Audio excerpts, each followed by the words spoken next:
Pues gracias a Dios porque estamos nuevamente aquí. Vamos a dar gracias. Padre Celestial, al iniciar este nuevo año, nos presentamos ante ti con un corazón dispuesto y sobre todo que pueda ser transformado. Anhelamos tu presencia y la manifestación de tu poder en cada área de nuestras vidas. Te pedimos, Señor, que nos muestres y nos enseñes a humillarnos para que tengamos estas ganas de aprender de ti, que nos enseñes a depender completamente de ti. Te pedimos también, Señor, que llenes nuestros hogares con tu paz y que consueles a los quebrantados de corazón, no solamente en nuestra iglesia, sino también a nuestros seres queridos y nuestros familiares. Te pedimos, Señor, que traigas sanidad y restauración a nuestras vidas, especialmente por Miguel, por Margarita y por cada uno de los que estamos aquí, que siempre necesitamos cada día de ti, de tu salvación, de tu sanación, Señor. Y te pedimos que tu Espíritu Santo nos guíe, nos fortalezca nuestra fe y renueve nuestra pasión por seguirte, Padre. Te pedimos, Señor, que nos des esta sabiduría de la que escuchamos cada domingo para discernir tu voluntad y caminar en obediencia. Y te pedimos enormemente que en este año experimentemos un crecimiento espiritual profundo y una mayor intimidad contigo, Señor.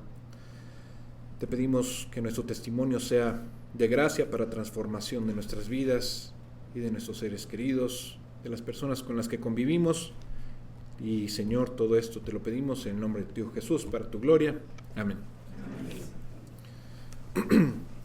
Bueno. Como fue un poquito hace más de un mes y medio, el último estudio del que le estábamos comentando, habíamos visto en 1 Samuel 9, un poquito de resumen. Conocíamos a Saúl, que era este joven tribu de Benjamín, y su padre Cis le había encargado buscar estas asnas perdidas. Saúl y su criado pues recorren toda la región sin éxito de encontrarlas y finalmente deciden consultar a un profeta, al profeta Samuel. Y Dios ya le había revelado a Samuel que Saúl iba a ser ungido como el primer rey de Israel. Y aquí es donde entramos a 1 Samuel 10. Y empezamos justamente cuando el mismo Samuel dice: tomando entonces Samuel una redoma de aceite, la derramó sobre su cabeza y lo besó y le dijo: ¿no te ha ungido Jehová por príncipe sobre su pueblo Israel? Y este acto de unción confirma la elección de Saúl como rey y lo aparta para el servicio de Dios a la nación, ¿no? El capítulo y este versículo inicial de lo que vamos a ver sientan unas bases para el ascenso de Saúl al poder y marcan el inicio de la monarquía en Israel. Y aquí hay 4 puntos clave que nos quedamos en este capítulo, en capítulo 9. Uno es la soberanía de Dios, que aunque Saúl buscaba estas asnas, Dios lo guiaba hacia un propósito mayor. También vemos que hay una humildad por parte de Saúl, y digo inicialmente, ¿no? Y Saúl no cree que sea digno de esta tarea que Dios le tiene preparada. Vemos también que el profeta tiene este poder y actúa como intermediario entre Dios y Saúl, guiándolo y ungiéndolo. Y también vemos esta parte de la unción del aceite que se derrama sobre Saúl y simboliza la bendición y el poder de Dios sobre él.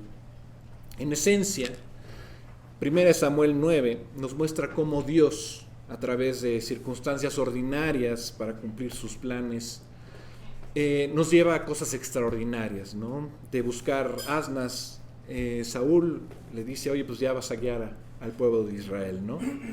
Es decir, elige y equipa a un líder para Israel, ¿no? Entonces, este hombre es ungido y está apartado, pero ahora vamos a ver en este capítulo cómo Samuel le va a decir que hay 3 señales que va a haber, ¿no? Y la idea de tener un rey para él, incluso para Israel, es tan nueva, Incluso es tan audaz, tan fresca para él, que a pesar de toda la autoridad que tenía Samuel, Saúl aún necesita pruebas para confirmar que esto realmente le está sucediendo, porque en realidad no lo cree. Como un joven que de repente de la noche a la mañana se gana la lotería, pues obviamente nadie lo podría creer, menos él, ¿no? Entonces él seguramente se está diciendo en ese momento, ¿esto es realmente verdad? ¿Esto realmente me está pasando a mí? Es un concepto nuevo y yo no puedo creer que vaya a ser el primero en esto, el primer rey de Israel. Y Samuel con sabiduría le dice, sí, eso va a pasar. Pero para esto te voy a mostrar 3 encuentros que te van a dar esta seguridad de que esto es cierto y te lo manda Dios, ¿no? Y aquí hay algo importante, estos encuentros que van a ser estas señales en este capítulo para Samuel, también son mensajes. ¿Y qué quiero decir con esto de mensajes? Creo que a partir de lo que vemos como un resumen, podemos extraerlos. Y porque no Dios se los dio solamente a Saúl para confirmar su llamado, sino que también es para consolarlo, para decirle que mientras persigue este llamado de Dios en su vida, va a haber 3 principios o estas convicciones, estas ideas que vamos a ver para cada uno de nosotros que va a ver Saúl. La primera señal que va a haber, aunque esta señal es únicamente para Saúl, que es justamente el principio, es una convicción en donde hay una verdad para él, pero quiero que la aprendamos también nosotros, ¿no? Y quiero que retrocedamos un poquito para aclarar algo. Para aquellos que dicen, quiero servir a Jesús con todo lo que soy, ¿no? Muchas personas quieren estas promesas, las promesas de Dios, pero no quieren dar la entrega. Y no puedes tener estas bendiciones de Dios sin primero rendirte ante Él, ¿no? Si nos rendimos ante Dios, estas bendiciones van a ser tuyas. Si estás diciendo, Señor, también quiero que tú me unjas, con lo que tú quieras ungirme, no necesitas ser el aceite de Samuel, pero yo te quiero decir que yo soy tuyo. Entonces esto es para ti, definitivamente es para ti. Y quiero que vayamos a 1 Samuel, justo en el capítulo 10, en la parte del versículo 2, donde dice, hoy, después que te hayas apartado de mí, hallarás 2 hombres junto al sepulcro de Raquel, en el territorio de Benjamín, en Selsa, los cuales te dirán, las asnas que habías ido a buscar se han hallado. Tu padre ha dejado ya de inquietarse por las asnas, y está afligido por vosotros, diciendo, ¿qué haré acerca de mi hijo? Esta es la primera señal. Y aquí yo me hice una pregunta. ¿Acaso Saúl no sabía esto ya, que las asnas ya estaban, digamos, a salvo? Samuel se lo dijo cuando Saúl había llegado con él, ¿no? Y le dijo, por cierto, para que puedas concentrarte en lo importante, en lo que quiero decirte, lo que te preocupa ya ha sido resuelto. Dios ya se encargó de eso, ya se encargó de las asnas, pero aquí vemos que otra vez, ¿no? Pero ahora se lo dice de nuevo, ¿no? Pero ¿qué hace diferente estas noticias de lo que le había dicho Samuel, ¿no? Samuel, como era el profeta, pues ya sabía de las asnas, él sabía esto, Dios se lo había dicho, ¿no? Lo sabe todo lo que le revela a Dios, ¿no? Pero estas personas que no conocemos, ¿cómo saben sobre las asnas si son personas comunes, ¿no? O sea, comunes me refiero a que pues, aparecieron ahí, ¿no? Entonces Saúl llega a este lugar y estos hombres comunes le anuncian esas noticias, ¿no? Saúl se pregunta, ¿cómo ustedes saben esto? ¿Cómo saben la situación que yo tengo con las asnas? O sea, como que no tendría relación, porque ellos no son los profetas, ¿no? Pero al encontrarse con esos hombres, va a comprender que esto se lo está confirmando Dios, ¿no? Después de lo que le confirmó Samuel. Porque hay algo divino aquí. ¿Cuántas veces no has pasado por estas coincidencias que dices, es que Dios me está guiando, ¿no? Pero eso sabemos que no es una simple coincidencia, no es algo que simplemente pasa por suerte. Y Saúl comienza a darse cuenta de que hay una mano divina detrás de todo este asunto de las asnas. Pero este es el punto. Samuel quería asegurarse, como dice aquí, que las asnas que trajeron fueron con este propósito, con este llamado de Dios. Y quiero que tomes conciencia de cómo es sorprendente el tiempo de Dios, porque es perfecto, ¿no? Y me gusta pensar que cuando Saúl escuchó esta noticia de estas dos personas, pues se preocupa incluso su padre por él, ¿no? Entonces, todos los problemas que él tenía en su cabeza, que nada más era ir a buscar, pues ahora sí que los burros perdidos de su padre, toda esta situación también la tiene Dios en su control, ¿no? Y lo que quiero que tú y yo entendamos es que queremos enfocarnos en lo importante, no enfocarnos en todo lo que nos atañe día a día, sino enfocarnos en Dios, que es lo principal, ¿no? Y es una verdad maravillosa que hayamos cantado en el principio estas alabanzas, ¿no? Cuando sirves a Dios, puedes confiar en Él, porque Él es capaz de resolver todos los problemas que tenemos, ¿no? Todos nuestros dilemas. La situación que causó que Saúl tuviera tal vez un retraso por no encontrar a estos animales, esta frustración tal vez que tenía en el camino, incluso la irritación de tener igual mucho tiempo buscándolas, no lo sabemos, ¿no? Fue en realidad una invitación que Dios le hizo para seguir avanzando. Y digo, tal vez sea un ejemplo muy tonto, pero ¿cuántas veces no te ha pasado que pierdes las llaves y de repente dices, ¿dónde las dejé? Yo las puse aquí. Hace poquito las perdimos en la casa y ya nos íbamos a algo y decías, no puedo dejar abierto, no puedo dejar, ¿dónde están? Bueno, al final después de que los tres buscamos, bueno, pues ya las encontramos, pero es un ejemplo muy común. Cuando uno está perdido en la vida y de repente Dios llega y te dice o te va llevando por cierto lugar, no se lo crees hasta el momento en que se te presenta, ¿no? Y te va diciendo cómo, con esta paz que hay en el corazón, siempre y cuando tú se lo entregues a Dios, ¿no? Y Saúl entendió en este momento, o al menos le estaba siendo revelado, que cuando le sirves a Él, cuando le dices que sí a Dios, cuando persigues en realidad su reino, Dios te dice, yo me encargaré de todos tus asuntos. Cuando dices que sí a lo que Él te ha llamado y te invita a su mano a caminar con Él, no sé si les ha pasado, pero sientes que todo fluye. Y Él te dice, administraré tu vida mientras tú continúas persiguiendo lo que yo te he pedido hacer, ¿no? Me ocuparé de todo, te dice Dios, tanto de lo que es obvio para ti como de lo que no lo es, ¿no? Y de repente todo empieza a fluir. Y creo que aquí la lección que nos está enseñando aquí el libro de Samuel, en esta parte, es que hay algo como muy importante en donde se revela nuestra naturaleza humana, ¿no? Especialmente en aquellos que están en posiciones de liderazgo. Porque encontramos un gran consuelo cuando tú tienes el control. Queremos que cada aspecto de nuestra vida, pues sí, tenga tal vez un horario, que tenga tal vez una solución posible que nosotros podamos manejar, que nosotros podamos controlar, incluso tener un plan B, el plan alternativo. Si no pasa esto, bueno, yo voy a hacer que ocurra el plan B, ¿no? ¿Por qué? Porque estoy enfocado en esto, ¿no?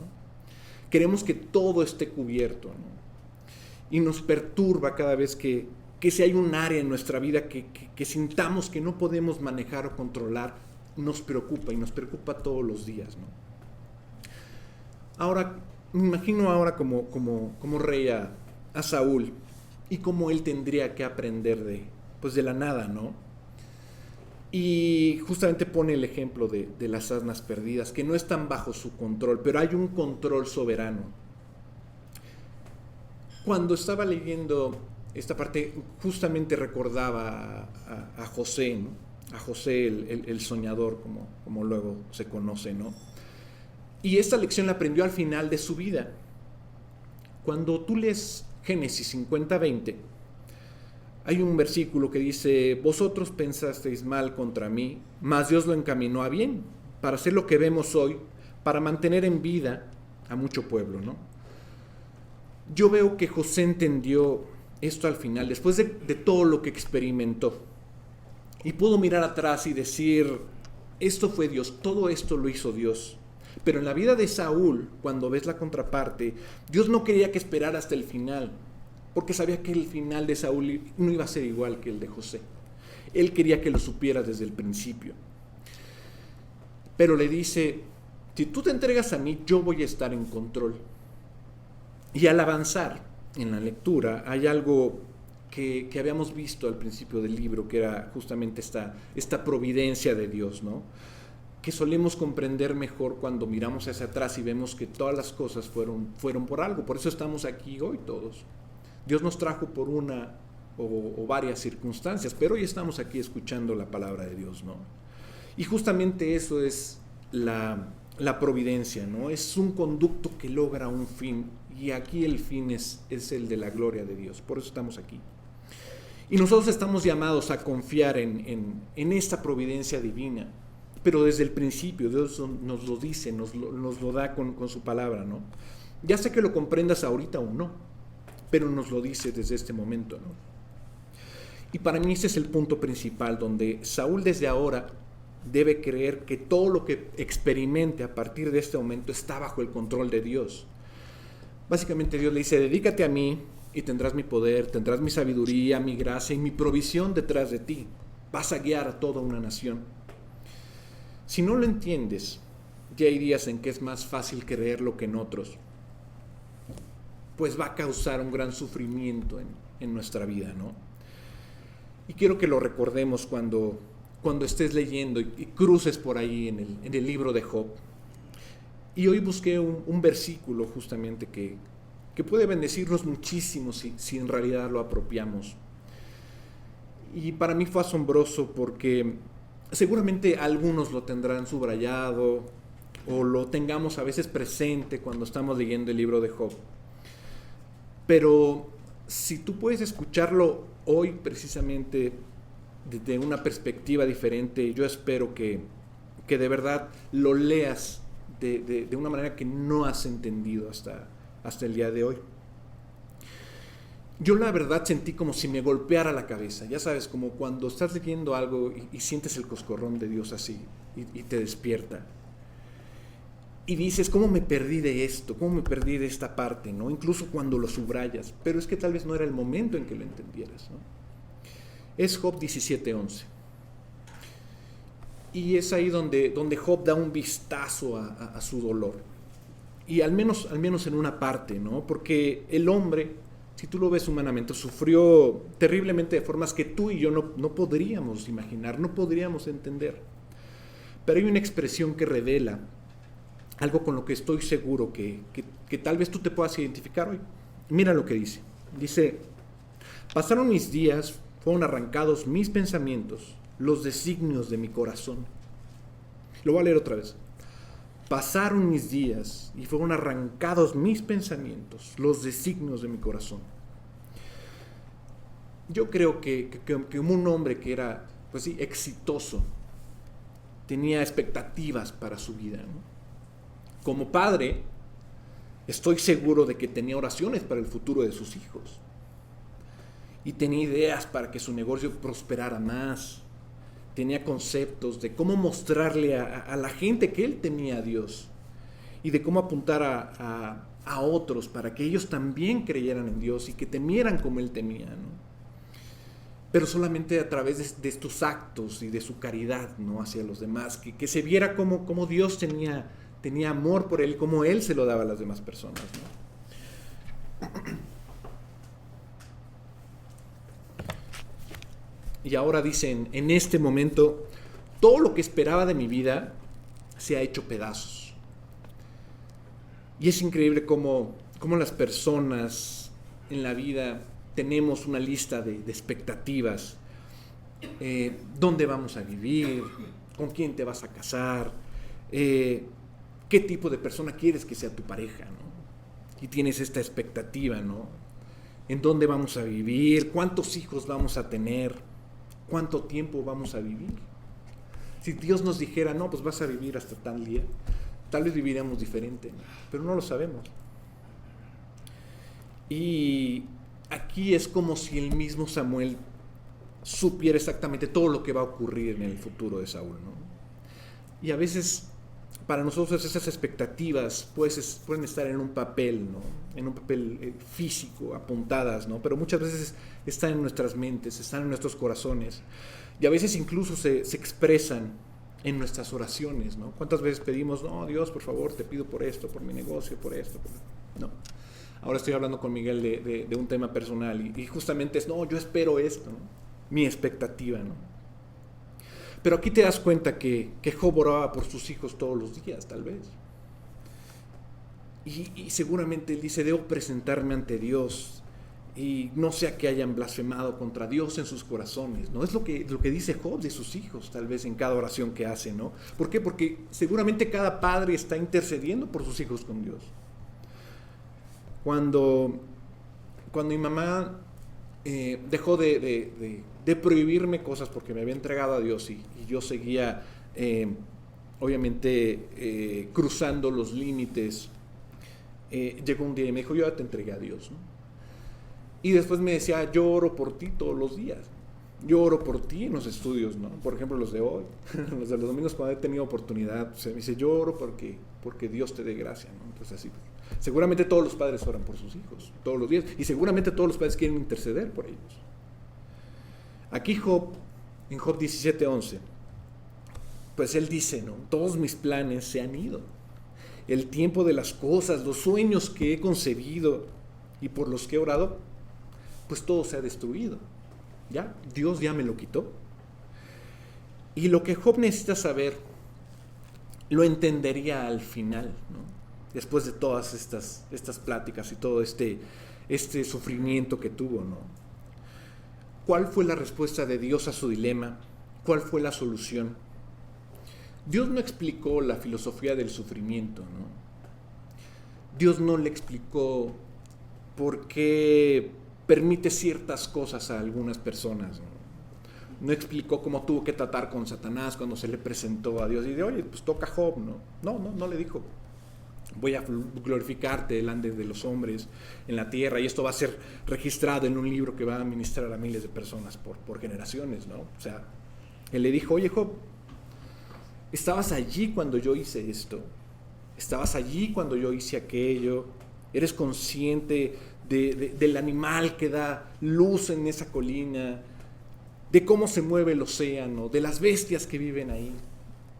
Se lo dijo, pero pues, obviamente no entendía, sabía que era, obviamente, pues no tenía el conocimiento de Dios, ¿no? Dios le declara ahí su soberanía. Y necesitamos saber eso, necesitamos saber que Dios es soberano de todo, ¿no? De lo contrario, tendríamos muchos más grandes dolores en la vida, ¿no? Porque muchas de las cosas que tú planeas, pues al final no van a prosperar. Incluso nuestros planes se rompen, nuestros deseos, y muchas veces son arrebatados, ¿no?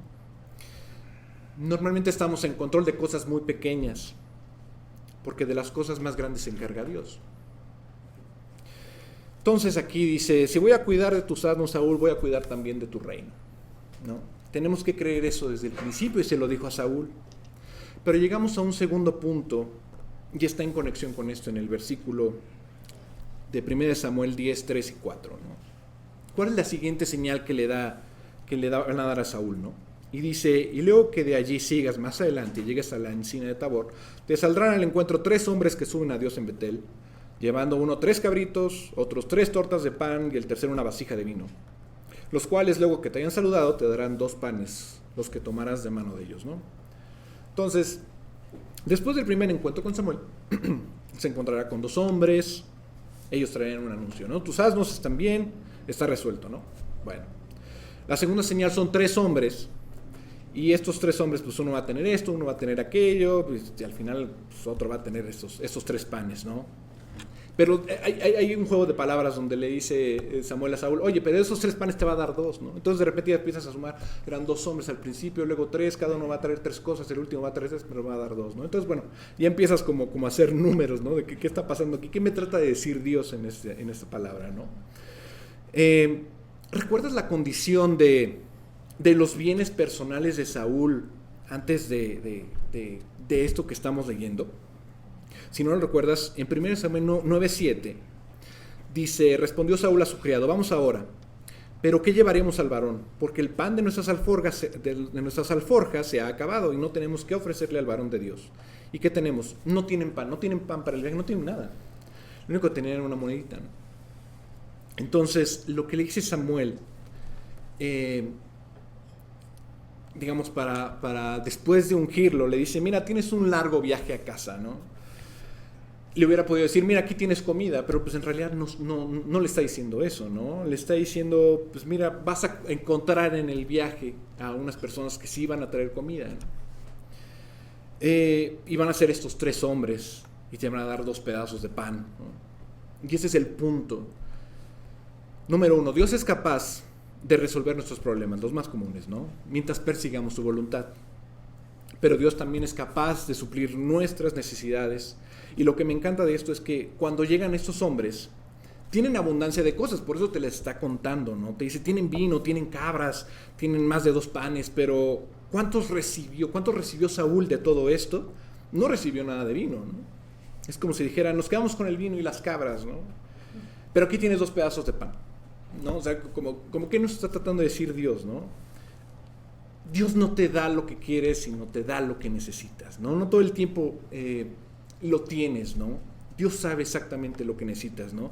Sé que a veces nos damos igual, tal vez ciertos lujos. Sin embargo, no significa que Dios no te va a dar todo lo que tenemos en nuestra lista de Amazon, ¿no? Nada más siempre me dice: oye, ¿qué compraste, no? Porque siempre está llegando un Mercado Libre o Amazon, ¿no? Entonces, no sé si ves un libro, ¿no? O ves algo que necesitas en la cocina, o no sé, cualquier cosa, y le pones un corazoncito a tu aplicación de Amazon o de Mercado Libre, ¿no? Y dices: bueno, luego lo pido. Y de repente ya lo pides, ¿no? Y 50 pesos, 100 pesos, y de repente ya la lista se empieza a hacer grande, ¿no? Y hay unas cosas que ni siquiera las pones, nada más las apuntas así, ¿no? Esto lo va a pedir luego, esto lo va a pedir luego. Bueno, pues así es con Dios. De repente dices: oye, pues todo esto lo voy a necesitar. Pues la verdad es que no, muchas veces son estos gustos culposos, ¿no? Mi mamá me dice, igual con Estelita, ¿no? Ya deja de comprar libros, ¿no? Porque pues de repente así como que pongo varios, ¿no? Y de repente pues es que los necesito, y de repente estoy viendo este, y de repente llega otro, y bueno, pues ya de repente se empiezan a acumular, no sé si les ha pasado, ¿no? Y ya ni siquiera los lees, luego ya se quedan ahí, ¿no? Entonces, en realidad, Él lo que te hace es que te bendice con lo que en realidad necesitas, ¿no? Y hace que te regocijes en eso, ¿no? Y sobre todo que al final tu corazón cante por la fidelidad que tú tienes con Dios siempre y cuando tú te rindas ante Él, ¿no? Y Él experimentó esto, es decir, tenía migajas en su bolso, ¿no? En el almuerzo, seguramente lo que se había quedado cuando fue a visitar a Samuel. Samuel lo puso en una mesa y le dio de todo y lo hizo rey y demás, pero al final pues no le dice: pues llévate algo de lo que sobró de ayer, o llévate pan. No, le dice: no, mira, tú ve, Dios va a suplir todo lo que necesitas, ¿no? No le puso un almuerzo ni nada, ¿no? Pero te vas a encontrar, ningún lunch, ¿no? Dice: te encontrarás con esos hombres al azar, y te darán lo que necesitas. Dios obra de esta manera con todos sus siervos, ¿no? Especialmente con aquellos que cuidan y lo que Dios te da, ¿no? Para el reino, y lo hacen avanzar en sus vidas, ¿no? Puedes pensar en otro hombre en el Antiguo Testamento que Dios hace esto de una manera específica, ¿no? Y te voy a dar una pista. Se va en un carro de fuego, ¿no? Creo que ya saben de quién es, ¿no? Es Elías, ¿no? ¿Y sabes cómo Dios proveyó a Elías? De la misma manera que proveyó para Saúl. Le dio exactamente lo que necesitaba. Voy a ser más específico. Primera de Reyes 17. Y te animo que algún día vayas, ¿no? Si quieren ahorita, pues ahorita, ¿no? Pero te animo a que vayas y lo leas un poquito. No está muy lejos de este libro. Está más adelante. Pasamos 1 Samuel, 2 Samuel, pues ya, Reyes, ¿no? Y solamente quiero que veas algo, ¿no? Y es lo que Dios le dice a este hombre. Le dice que vaya a un arroyo, a un río específico para que se esconda porque lo perseguían a morir. Y luego le da instrucciones en el versículo 4 de cómo Dios lo va a cuidar, de cómo va a cuidar Elías. Porque va a estar allí durante mucho, mucho tiempo al lado de este río, ¿no? Escondiéndose. Y en el versículo 1 de 1 de Reyes 1 de Reyes 17:4 dice: beberás del arroyo, y yo he mandado a los cuervos que te den de comer allí.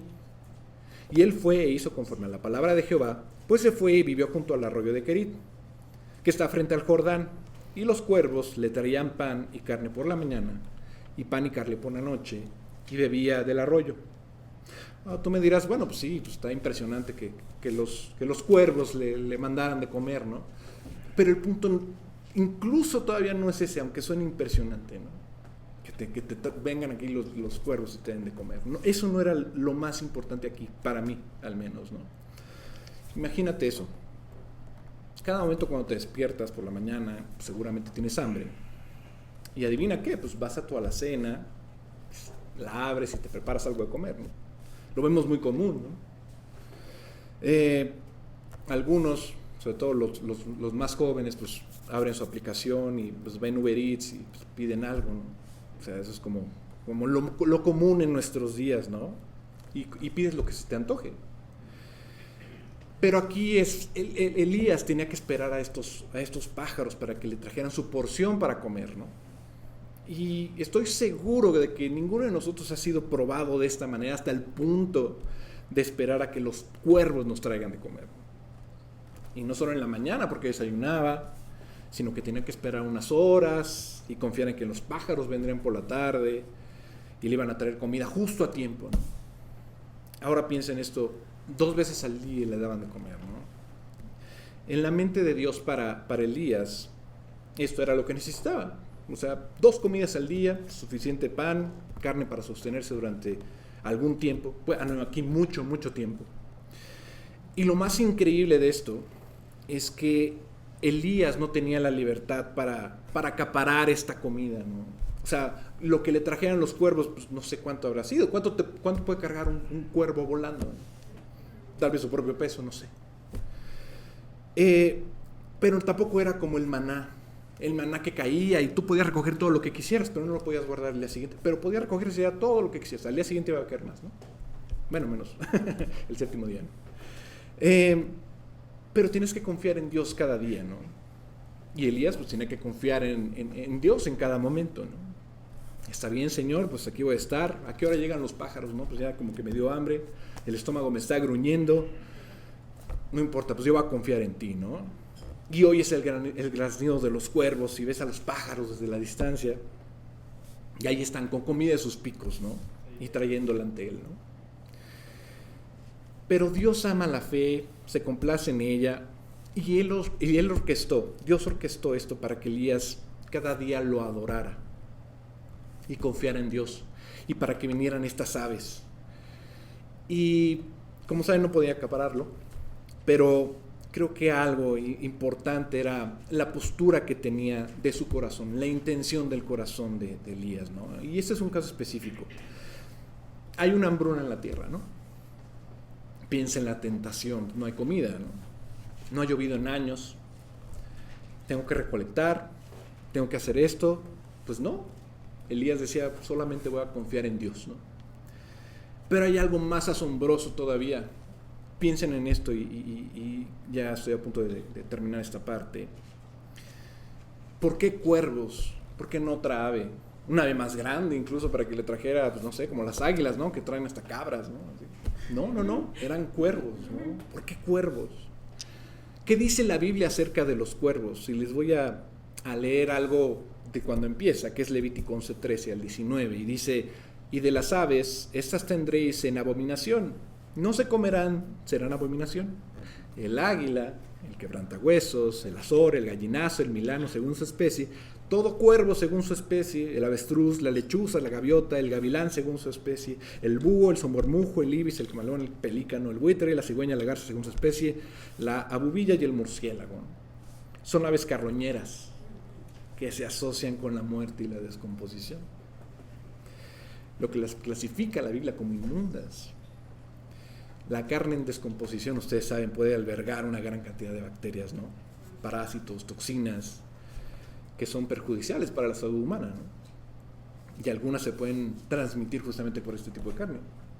Mi prima tuvo una de estas enfermedades, ¿no? Porque comió en algún lugar, no saben ni en dónde. pero no era desconocido para ella, ¿no? Y miren, las enfermedades ya saben, o salmonelosis, o triquinosis, botulitis, bueno, ella le dio E. coli. La E. coli lo que hace es que te produce un malestar estomacal fuerte. A menudo hay bueno, calambres, devuelves el estómago por carne mal cocida, ¿no? O agua contaminada, vegetales sin cocinar, ¿no?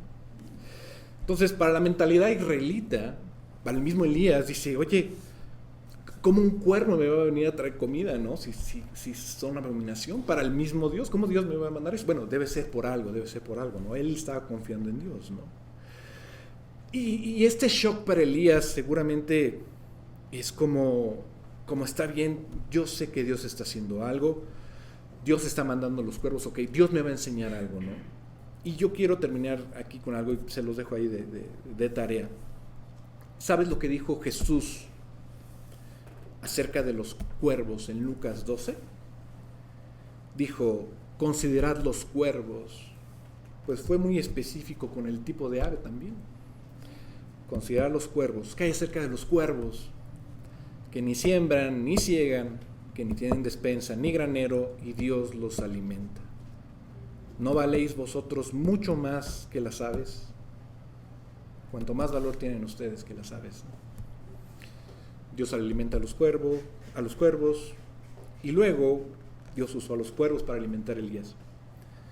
Dios cuida de las aves, cuida de los ciervos, cuida de todo, cuida de ti y de mí.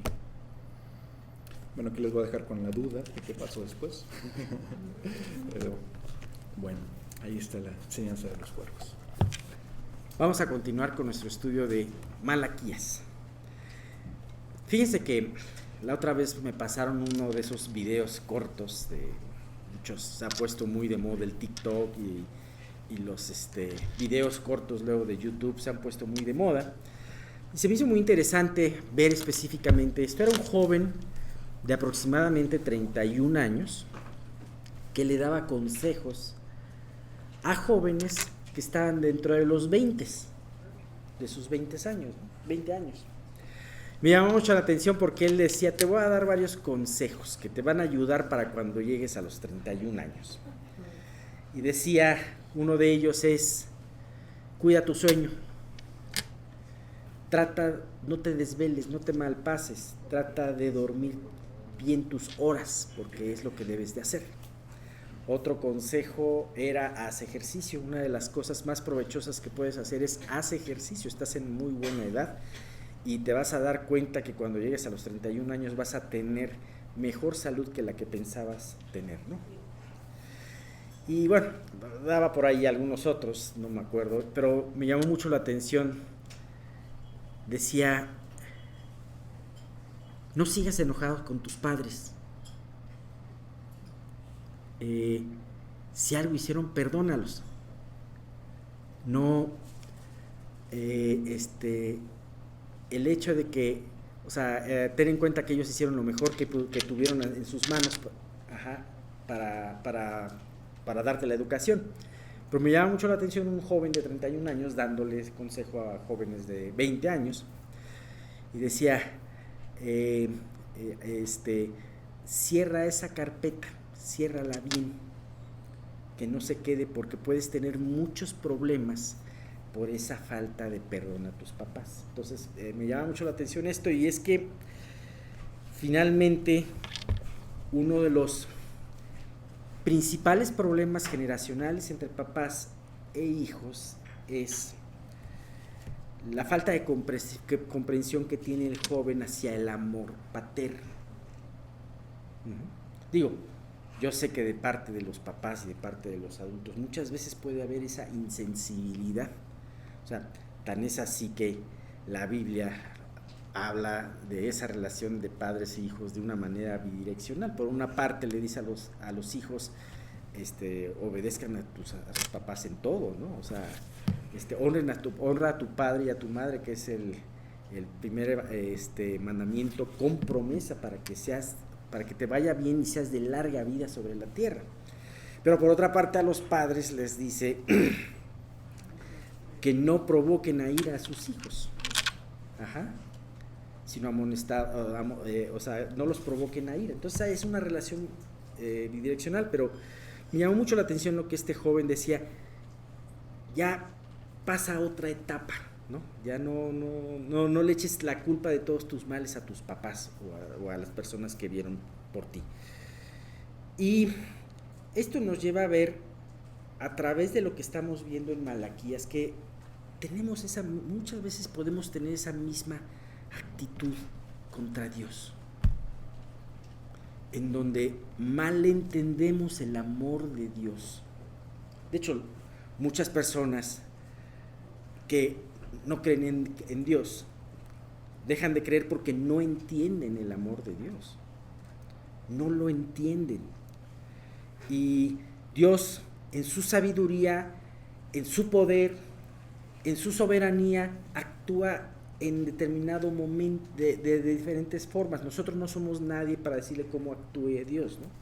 Y a veces, muchas de las veces, Él actúa y responde de una manera que no entendemos y no esperamos. Y bien, pues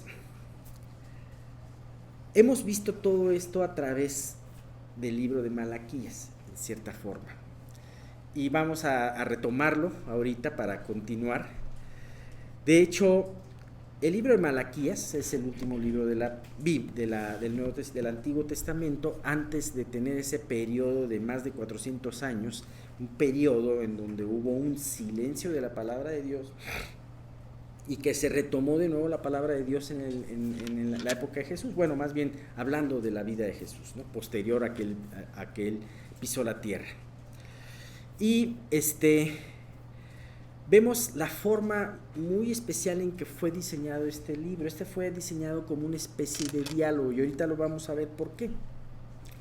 Porque Dios hacía una afirmación o reprendía de alguna manera, y el pueblo le respondía con una pregunta, y en muchas de estas ocasiones la pregunta tenía un cierto cinismo.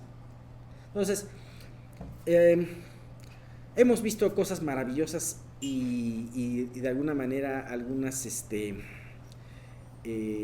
promesas muy, muy hermosas en este libro, y empezamos este libro primeramente cuando Dios comienza declarándole su amor a Israel.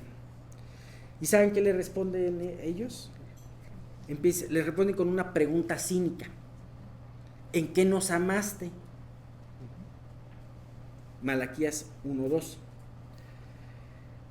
Lo siguiente que dice Dios es la siguiente reprensión. No vamos a verlo todo porque ya lo vimos en su momento y pueden leerlo también. La siguiente reprensión fue que ellos menospreciaban el nombre de Dios. Y vino la segunda pregunta de parte de los israelitas, que además no eran todos los israelitas, era el grupo de los sacerdotes, aquel grupo que conocía más de la palabra de Dios que todo el pueblo, y que además eran esos ministros de la palabra de Dios. Entonces, Dios les dice: menospreciaron mi nombre. Y ellos le preguntaron: ¿en qué hemos menospreciado tu nombre? ¿Y en qué los menospreciaron? Dios los confrontó a lo despreciable de sus ofrendas defectuosas.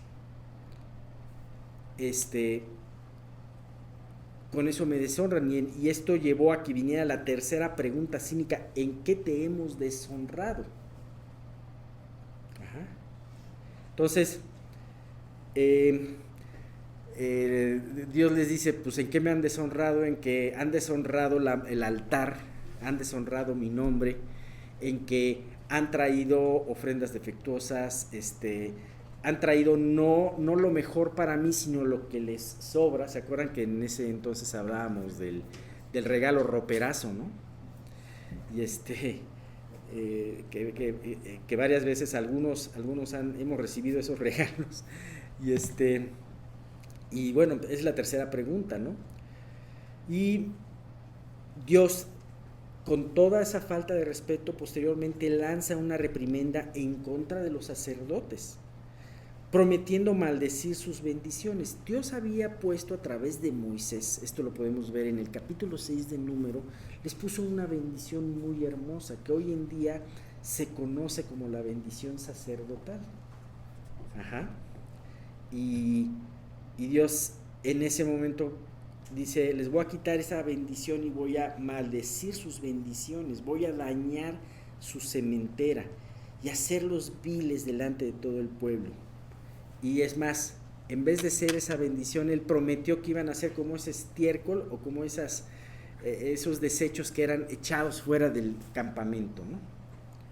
Bien, Dios tuvo que además en todo esto recordarles, hablarle de sus dos pactos. Primeramente recordarles el pacto de Dios con Leví y el privilegio de tener este pacto que ya habían ellos olvidado. Habíamos hablado de Leví en ese momento. ¿Y por qué hablamos de Leví? Porque Leví finalmente era el ancestro de estos sacerdotes.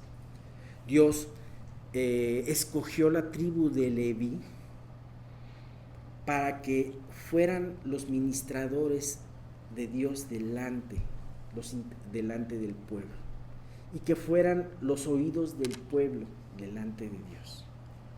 De hecho, Dios lo tenía y lo puso tal como privilegio que ellos no tenían heredad. Cuando ellos ocuparon la tierra prometida, los levitas no tenían una heredad, llámese porción de territorio, no tenían los levitas, porque Dios decía, yo voy a ser su heredad, y esa era la mejor herencia que ellos podían tener, ¿no? Dios les recuerda este pacto, hablando que era un privilegio, porque ellos ya inclusive habían dicho, ay, es fastidio ofrecer todos estos sacrificios, ¿no? Uh-huh. Y ¿sabes qué? Muchas veces, por falta de lo que les comentaba en un principio,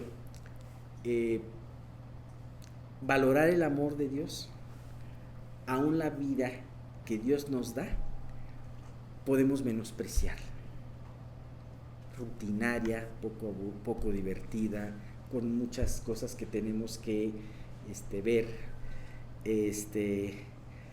y no nos damos cuenta que estamos perfectamente cuidados por Dios y que nuestra vida está perfectamente diseñada. No nos hace falta más, ni necesitamos, ni tenemos de menos, ¿no?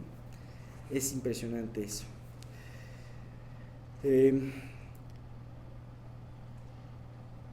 Y Dios también, posteriormente, reprende a Israel por cansarlo con sus palabras de queja e incredulidad.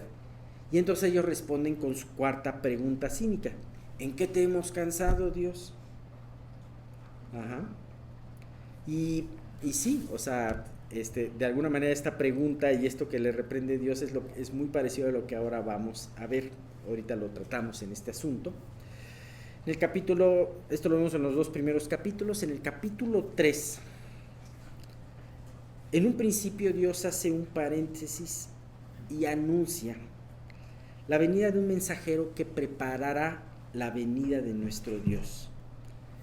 Y dice, esa venida de Dios, o sea Jesús, se sentaría a afinar, trabajar y purificar a los hijos de Leví, a los sacerdotes que habían fallado en su ministerio.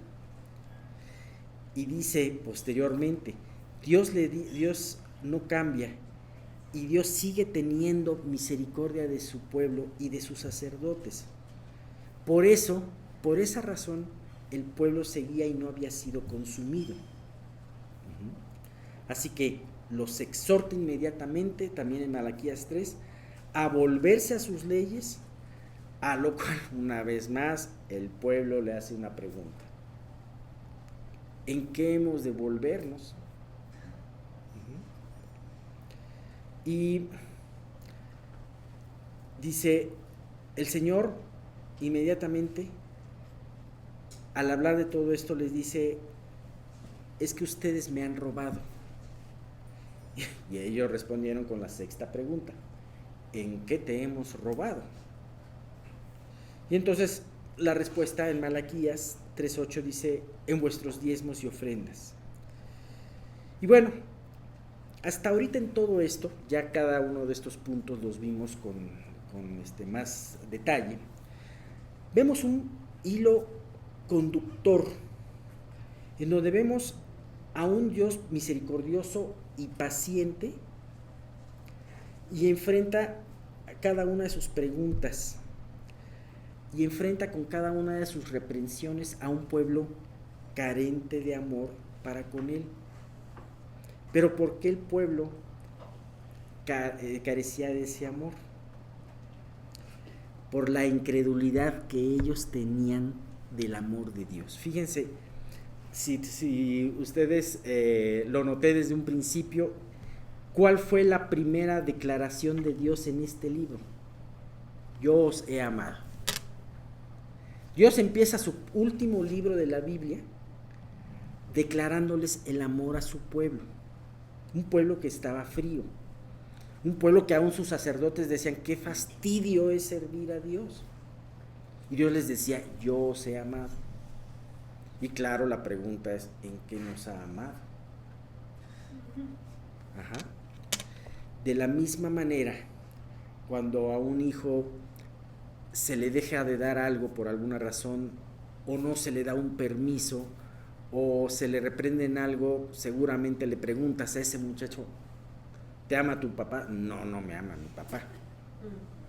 Ajá, ¿y cómo lo demuestra? Si me amara, me dejaría hacer lo que quisiera, ¿no?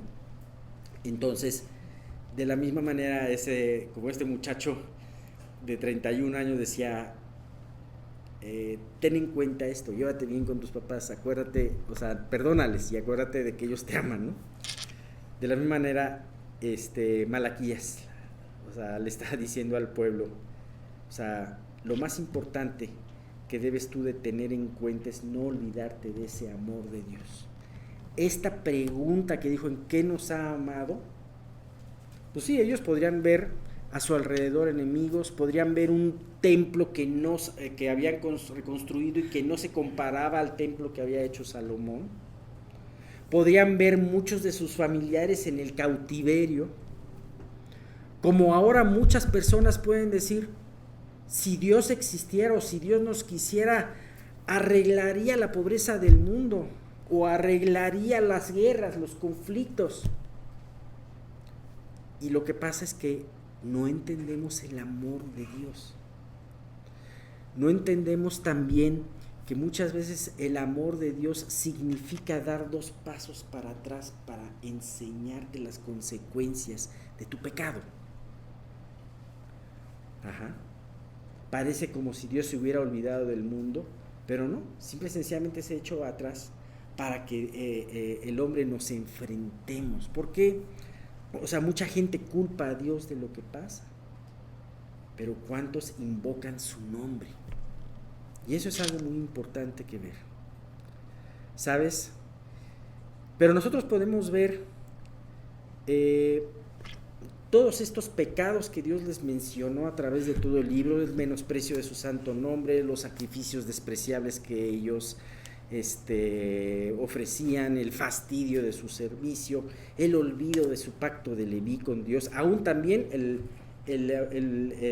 olvido de su pacto matrimonial. Una cosa muy importante es que Dios también los reprende de que habían dejado a la mujer de su juventud y se habían unido a mujeres paganas más sensuales, ¿no? Y la siguiente reprensión va a ser algo parecido, la ofensa a Dios con sus palabras, pero todo tiene este mismo principio, que es el ser incrédulos con respecto al amor de Dios. Nuestro pecado, cuando nosotros pecamos, nos olvidamos de este principio muy importante. Nos olvidamos de que Dios nos ama.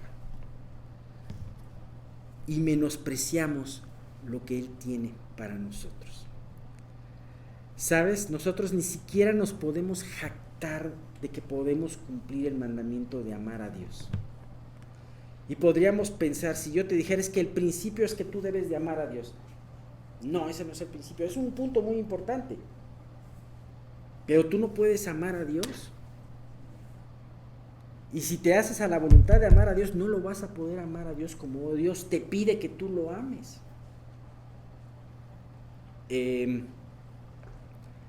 Primero, es importante que tú estés consciente de que Dios te ama. Y de algo muy importante, meditar en su amor. Si tú te sacaras la rifa de un coche, sería fácil creer que Dios te ama, ¿no? Es más, hay gente que no lo cree así. Pues, lo atribuye a muchas otras cosas, ¿no? Cuando tú tienes un logro, es fácil de que dices, Dios te ama. Bueno, también nuestro orgullo muchas veces, yo he escuchado gente que dice, no, es que eso no lo ha hecho Dios en mí, eso lo he hecho yo con mi propia fuerza, ¿no? El orgullo siempre está. Y la falta de, ¿en qué nos has amado, no? No se parece a esas preguntas. ¿En qué nos has amado, Dios? Sin embargo, cuando vienen los desiertos en nuestras vidas, cuando vienen las pruebas en nuestras vidas, ahí sí, el día anterior que bendecíamos a Dios, en ese día dices, ¿en qué nos ha amado? Dios no está contestando mis oraciones. ¿Para qué oro si Dios no va a contestar o nada más va a contestar lo que Él quiere? ¿Para qué me esfuerzo si de todas formas va a suceder lo que tiene que suceder, ¿no? Me recuerda mucho este principio de olvidar el amor de Dios y de nuestra incredulidad hacia el amor de Dios. Aún me recuerda mucho a Eva. Imagínate de quién podemos hablar que estuviesen más cuidados en un entorno seguro, sino de Adán y Eva, en el paraíso, en un lugar en donde Dios bendecía grandemente sus vidas, Dios caminaba con ellos, y en donde lo único que tenían que obedecer era un mandamiento: no comerás del fruto del árbol de la ciencia y del bien y del mal. Era lo único que tenía que hacer. Sin embargo, ¿a qué apela la serpiente en ese primer pecado? A meterle la duda a Eva acerca del amor de Dios. Desde la misma pregunta. A veces nosotros somos muy mañosos y esto lo sacamos de Satanás, de su ejemplo. Fíjate cómo hizo Satanás su pregunta. A ver, vamos a recordarla, ¿no? Vamos a recordarla.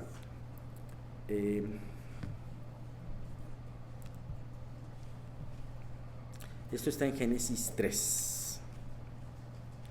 Pero la serpiente era astuta más que todos los animales del campo que Jehová, Dios, había hecho, la cual dijo a la mujer. Primero se la encontró infragante. Probablemente la mujer estaba por ahí dando vueltas cerca de este arbolito. Fíjate, la primera palabra. ¿Con qué? ¿Con qué? ¿Qué significa ese con qué? ¿A poco? ¿No? ¿Mandé? ¿De manera que? ¿En serio? Sí. ¿Con que Dios os ha dicho, no comáis de todo árbol del huerto? Satanás sabía lo que había dicho Dios, ¿no? ¿Para qué se hace? O sea, lo sabía. Y sabía que Dios había dicho, de todo árbol puedes comer, menos de este árbol. Pero Satanás omitió de todo árbol. Vamos a suponer que el huerto haya tenido 10,000 árboles, ¿no? Digo, eso es una suposición, es una invención. 10,000 árboles. Y que Dios se lo hubiera dicho en estas palabras: tú puedes comer 9,999 árboles. El fruto de 9,999 árboles son para ti. Y un árbol no puedes comer. Pero Satanás quita esa parte de la bendición y le dice: con que no puedes comer de este árbol. ¿Con qué? Y fíjate, desde la pregunta que le hizo, aquí le decimos últimamente, se la hizo con jiribilla, ¿no?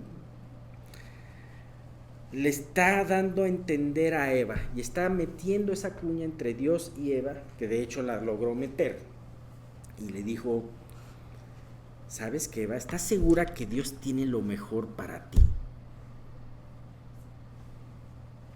Te voy a enseñar de lo que te estás perdiendo, Eva. Te voy a enseñar. Número 1, porque además la mujer respondió a la serpiente. Lo peor que puedes hacer es dialogar con el tentador.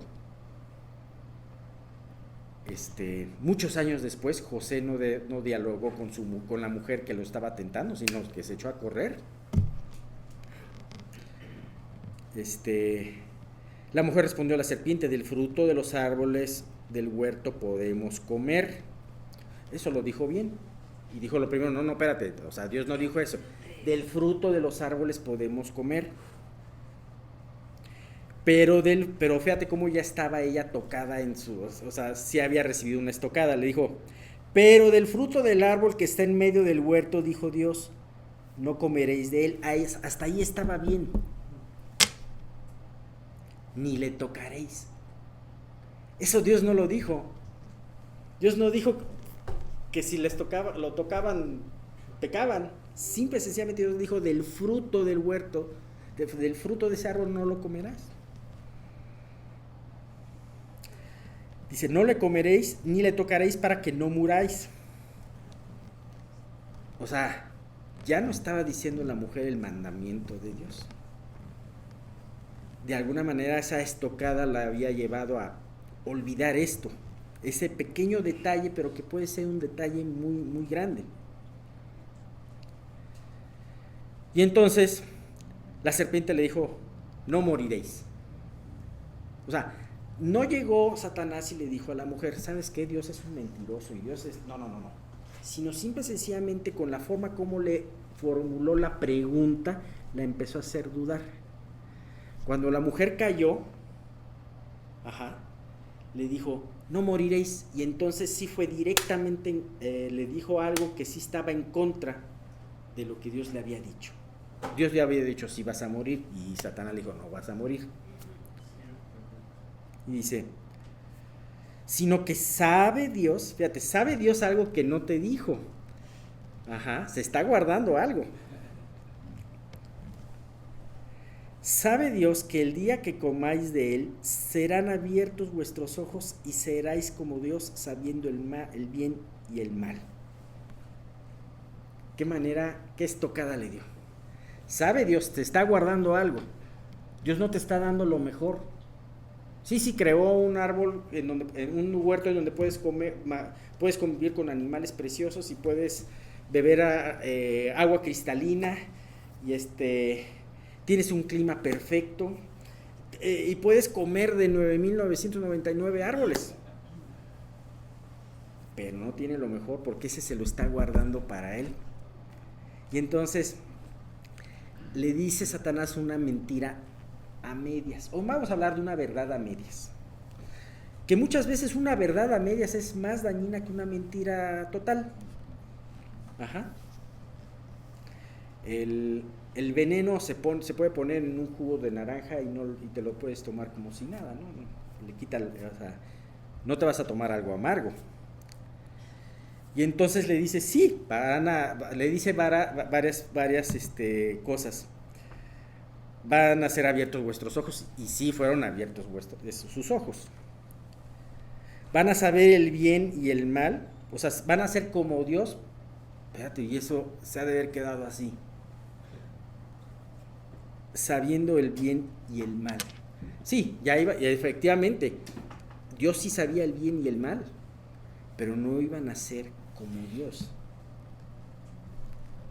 Y es impresionante porque un punto muy importante que fue en toda esta tentación es que Satanás le dijo a Eva que Dios estaba reservando lo mejor y no se lo daba.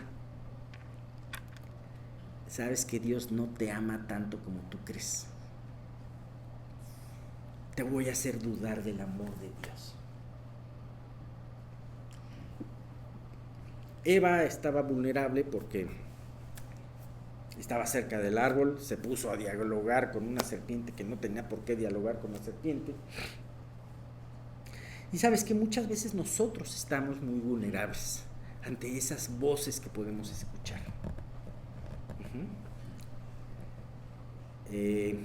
A veces podemos estar pasando por un desierto. ¿Y a qué me refiero a un desierto? Un desierto se conoce como una prueba en donde aparentemente el cielo está cerrado para ti, en donde aparentemente no hay una respuesta. Y esto es algo que le pasaba a estos israelitas. En ese momento ellos ya habían sido liberados desde hacía más de 100 años del cautiverio. Sin embargo, si tú ves la historia, y esto lo puedes ver tanto en Esdras como en los libros de Esdras como de Nehemías, no fue algo tan glorioso como ellos se lo hubieran imaginado, sino que era algo poco a poco, era una reconstrucción difícil, una reconstrucción en donde ellos tenían que lidiar con muchas cosas que desgraciadamente habían cosechado mal durante muchos años. Tenían que lidiar delante de muchos enemigos, y no solamente los enemigos que estaban afuera. Hemos hablado precisamente en este libro que había ciertos enemigos que querían destruir a Israel, pero también esos enemigos se metieron dentro de Israel. ¿Y sabes con quién emparentaron esos enemigos? Con los mismos sacerdotes. Sí. Uno de los peores enemigos, Sanbalat, o uno de ellos, se hizo yerno de uno de los se hizo suegro, ¿no?, de uno de los sacerdotes. Y entonces, definitivamente, el ver toda esa historia triste y toda esa situación, ellos muy probablemente hayan escuchado muchas de estas palabras, muchas voces que no tenían que escuchar. Y así nos pasa a nosotros, muchas voces extrañas, e ignoramos las maravillosas promesas y declaraciones de amor que Dios tiene en su palabra.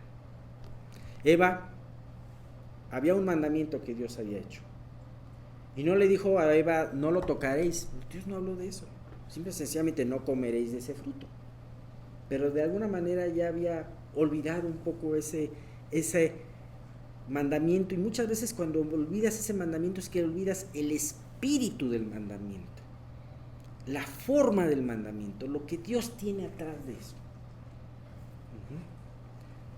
Y fíjate, continuando con los 3 versículos que constituye la última de las reprensiones que Dios da al pueblo, y es muy parecido a una que habíamos visto anteriormente, Malaquías 3 del 13 al 15, dice: vuestras palabras contra mí han sido violentas, dice Jehová, y dijisteis.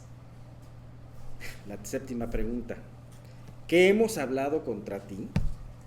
Fíjate cómo empieza. Tus palabras han sido violentas. ¿Cómo? ¿Cuáles? ¿Por qué? Habéis dicho: por demás es servir a Dios. ¿Qué aprovecha que guardemos su ley y andemos afligidos en presencia de Jehová de los ejércitos? Ellos, porque además ellos está dirigido principalmente a esa parte sacerdotal, a los que llevaban al cabo esos sacrificios y tenían la responsabilidad de todas estas ceremonias. Ellos habían dicho anteriormente: qué fastidio es hacer todo esto. Y ahora Dios los enfrenta otra vez: por demás es servir a Dios. ¿En qué me beneficia servir a Dios? Y dice: ¿qué aprovecha que guardemos su ley y que andemos afligidos en presencia de Jehová de los ejércitos? La aflicción habla de humillar tu vida. Y de hecho, los judíos tenían una fiesta, un día en todo el año, en donde ellos tenían que afligir sus almas. Ese día era en una fiesta que se conocía como el día de la expiación. Y en ese día ellos tenían que hacer una remembranza de todo cómo había pasado ese último año y tenían que, yo me imagino a través a la luz de la palabra de Dios, a la luz de los sermones, o lo que Dios les compartía, tenían ellos que darse cuenta todo lo que habían pecado, todo lo que habían olvidado, porque hay pecados que a lo mejor tú puedes decir, híjole, es que el día de hoy, o sea, nosotros debemos confesar diario y muchas veces podemos decir, sí, es que el día de hoy perdí esta oportunidad, o el día de hoy me enojé o tuve esta actitud de menosprecio, y sí, esos son, pero a veces hay cosas que tienes que escarbar un poquito más y decir, sabes que desde hace tiempo yo he estado teniendo esta mala actitud. Y entonces, ¿sabes? Esos son los días de expiación. Entonces, en este día de expiación ellos tenían que afligir su alma, tenían que ayunar, tenían que hacer varias cosas. Y curiosamente, y fíjate, no es casualidad, ese día de la expiación, el día en que el pueblo de Israel tenía que afligir su alma en arrepentimiento y en humillación, era el único día que el sumo sacerdote entraba al lugar santísimo. ¡Qué impresionante!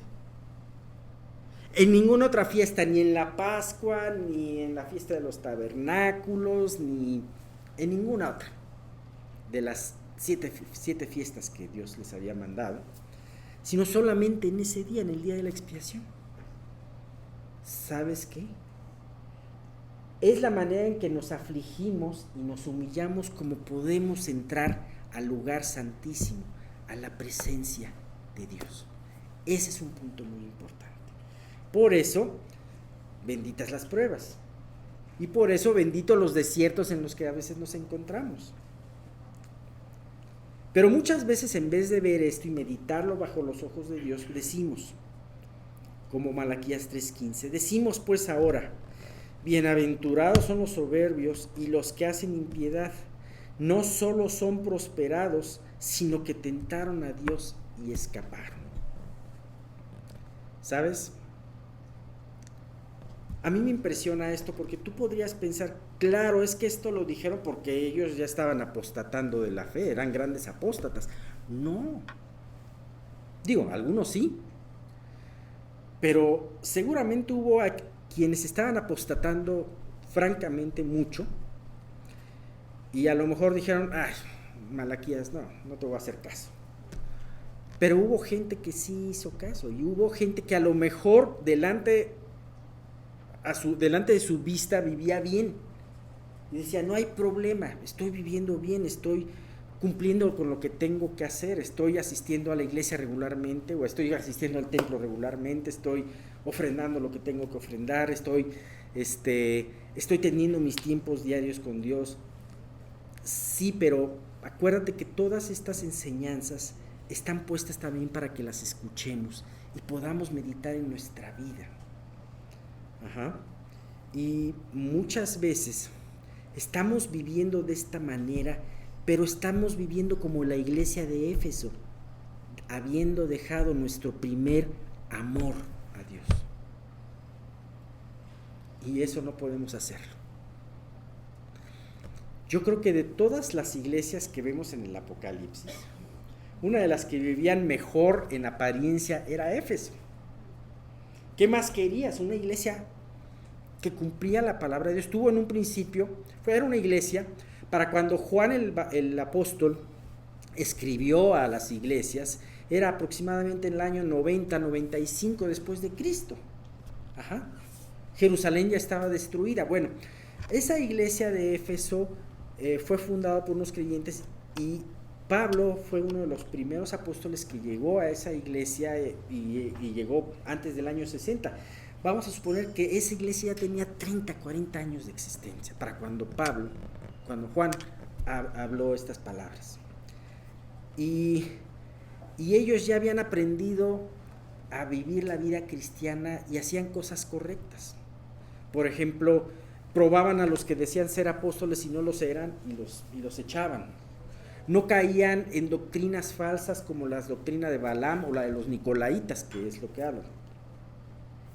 Y tenían gran trabajo y trabajaban arduo, habían sufrido persecuciones.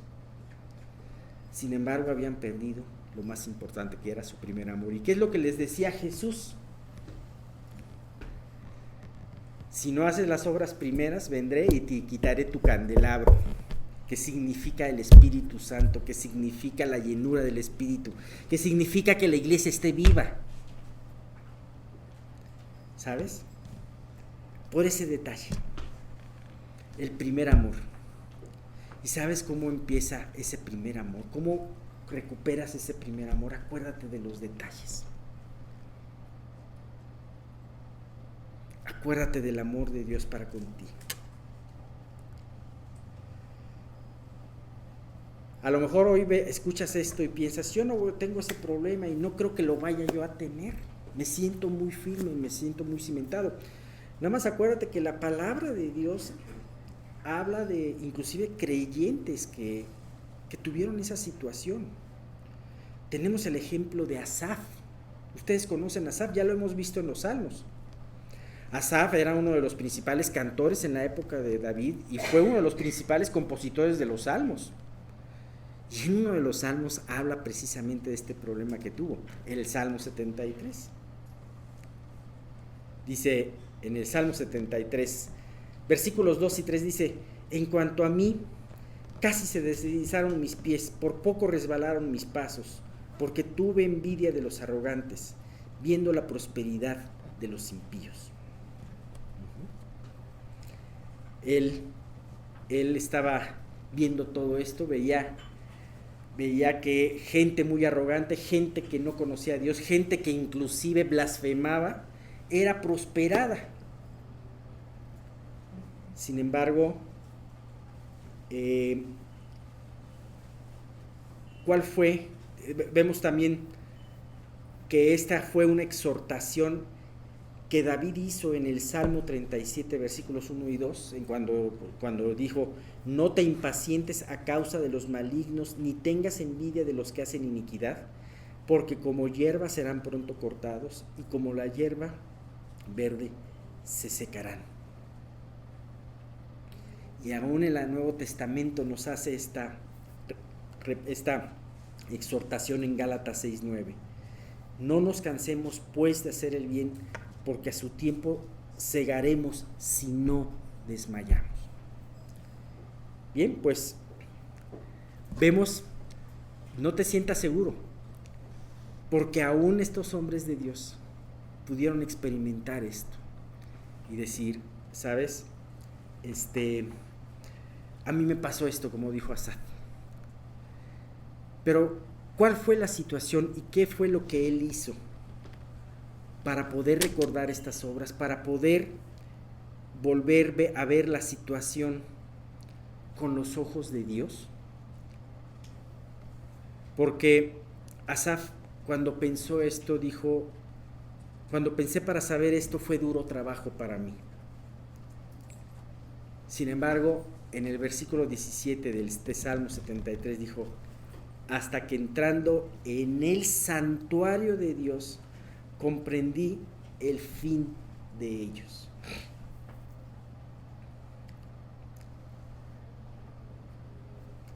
Puede haber muchas especulaciones. ¿Qué hubiera pasado si? ¿Cómo hubiera cambiado la historia? Pero ahorita se me ocurría, ¿qué hubiera pasado si Eva no se hubiera quedado viendo, después de ese encuentro con Satanás, no se hubiera quedado viendo al árbol? Hubiera ido con su esposo y hubieran buscado a Dios. Y le hubieran dicho sus dudas con toda seguridad. Seguramente ellos se hubieran fortalecido. Bueno, ellos no lo hicieron y tenemos aquí el resultado de todo. Pero Asaf sí lo hizo.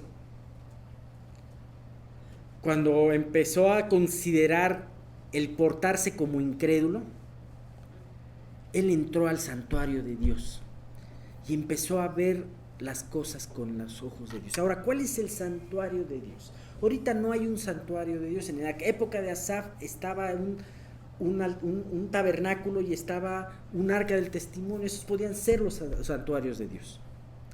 Pero el santuario de Dios te habla de la presencia de Dios. No tenemos ahorita un santuario físico, pero si tú conoces a Cristo, tienes un santuario espiritual. Puedes ir delante de Él. Y David fue, fíjate lo que dice el del Salmo 27:4. Una cosa he demandado a Jehová, esta buscaré, que esté yo en la casa de Jehová todos los días de mi vida, para contemplar la hermosura de Jehová y para inquirir en su templo. Eso fue lo que hizo Asaf, eso fue lo que hizo David. Qué importante es en los tiempos en donde tengas necesidad y aún en los tiempos que aparentemente no tengas una necesidad, ir constantemente a este santuario, no como una obligación, no como un deber ser, sino con gozo y decir, ¿sabes? ¿Qué vas a hacer? Simple y sencillamente contemplar la hermosura de Cristo y meditar en todas las buenas obras y bendiciones que Él ha hecho para ti. Hemos hablado del amor de Cristo y hemos hablado de no olvidarnos del amor. Y muchas veces en estos estudios hablamos de las responsabilidades que tenemos nosotros como creyentes. Y no quiero dejar o que tú pienses que nosotros no tenemos una responsabilidad. Claro que tenemos una responsabilidad y es una responsabilidad muy importante. ¿Cuál es tu responsabilidad y la mía? Una cosa he demandado a Jehová, pero dice, esta buscaré, que esté yo en ese santuario, lo voy a parafrasear, en ese santuario, en esa presencia de Dios, y contemplar la hermosura de Cristo. Si contemplamos la hermosura de Cristo, no dudaremos de su amor. Y si no dudamos de su amor, podemos seguir sus mandamientos, porque Él nos fortalecerá. Porque Él me esconderá en su tabernáculo en el día del mal, me ocultará en lo reservado de su morada, sobre una roca me pondrá en alto. Aquí terminan las exhortaciones de Dios con respecto al libro de Malaquías. Y vamos a ver ya la parte final, que es parte del capítulo 3 y los pocos versículos del capítulo 4, en donde Dios habla de promesas y en donde podemos tener una buena noticia. Hubo muchos que no le hicieron caso a Dios, pero hubo un remanente fiel que sí se conmovió ante estas palabras que Dios les dijo. Bien, pues empezamos un año de iglesia, un año de muchas cosas, pueden pasar muchas cosas. Pero realmente yo creo que lo más importante es que no dejemos de meditar en ese amor de Cristo para nuestras vidas, aún en el tiempo en que mayores dificultades puedas tener. Bueno, terminamos con una oración. Señor Dios, muchísimas gracias porque tu amor es benigno, tu amor es tal como lo planteas en Corintios. Y porque tú nos invitas, Padre mío, a contemplarlo. Gracias porque en este día, aunque muchas veces nos pides varias cosas, pero en este día tú quieres enseñarnos que nuestra mayor responsabilidad y la más urgente para cumplir es contemplar tu amor. Entrar a este santuario para poder contemplar la hermosura de tu amor y meditar en lo que tú has hecho por nosotros. Padre, a pesar del tiempo que tengamos en ti, si tenemos un año que te conocemos, si tenemos 40, 50 años que te conocemos, te queremos pedir que siempre busquemos estar en este santuario para poder contemplarte a ti. Señor, te quiero pedir por esto, bendice mucho esta iglesia, bendice mucho, pues Dios, estas reuniones que van a venir en el transcurso del año, guarda mucho, Señor, pues sigue guardando, como lo has hecho, este tratamiento que Miguel ha tenido, Señor, y guía todas las cosas para que pueda estar listo, Señor, para lo que sigue. Y Dios, pues, te quiero pedir que tú también bendigas este hotel, que tú lo prosperes, y que, Señor, pues puedas seguir trabajando y prosperando en la iglesia. Te lo pedimos todo esto en el nombre de tu Hijo Jesús. Amén.